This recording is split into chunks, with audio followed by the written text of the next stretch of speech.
नाज़िम टंडोलायर में union of journalist के नई चूंडियल बॉडी जी हलबरदारी तकरीब थी, जिनमें कराची हैदराबाद जे सहाफ़ियन समेत सियासी समाजी धुरियन वॾे अंग में शिरकत कई। उन हवाले सां सुल्तान नसीर शाह जी ही रिपोर्ट।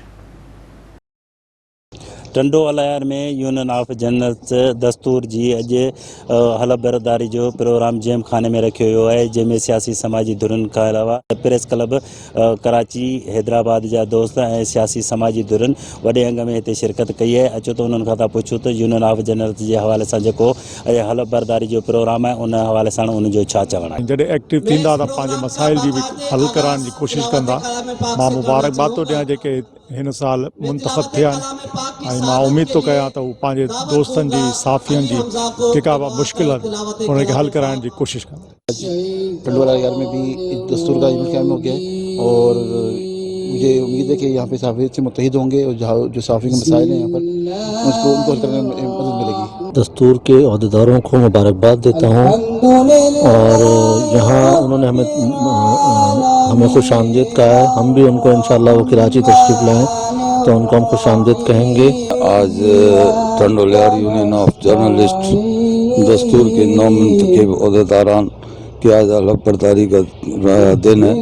इनको दिल की गहराइयों से इनको मुबारकबाद पेश करता हूँ। आज एक बहुत तारीख़ी मौका है ये, जिसमें कराची प्रेस क्लब और कराची यूनियन ऑफ जर्नलिस्ट दस्तूर का वक्त टंडोलायर यूनियन ऑफ जर्नलिस्ट की तकरीब हलबरदारी में शरीक है। बात पेश कयूं था कि जो दस्तूर जेको हिते इलेक्शन खटी आहे उन्हनि जे नए उम्मीदवारनि खे ऐं उन खां पोइ असां ॻाल्हि कंदासीं त जेके बि साफ़ी आहिनि हिते जेके जदोजहद करे रहिया आहिनि, जेके पंहिंजी फील्ड में पंहिंजे कमकार में उन्हनि खे असां मुबारकबाद पेश कयूं था, उन्हनि सलाम पेश कयूं था।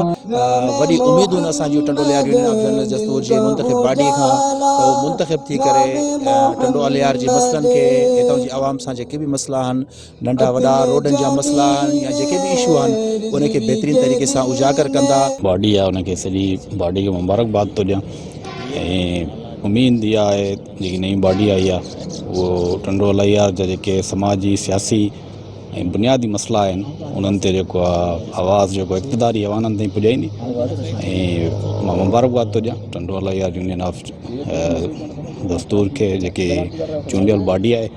साफ़त हिकिड़ो अहिड़ो सेक्रेटरी कराची प्रेस क्लब समाज जी जेके उणायूं आहिनि या चङायूं उन्हनि खे सेक्रेटरी कराची प्रेस क्लब ज़ाहिर बि करे भट्टी साहब जेकॾहिं आउं सम्झां थो त कराची प्रेस क्लब या कलम उहा ताक़त आहे जंहिंसां उहा ताक़त आहे जंहिंसां खलील नासिर साहब मुआशरे में काफ़ी बेहतरी अची सघे।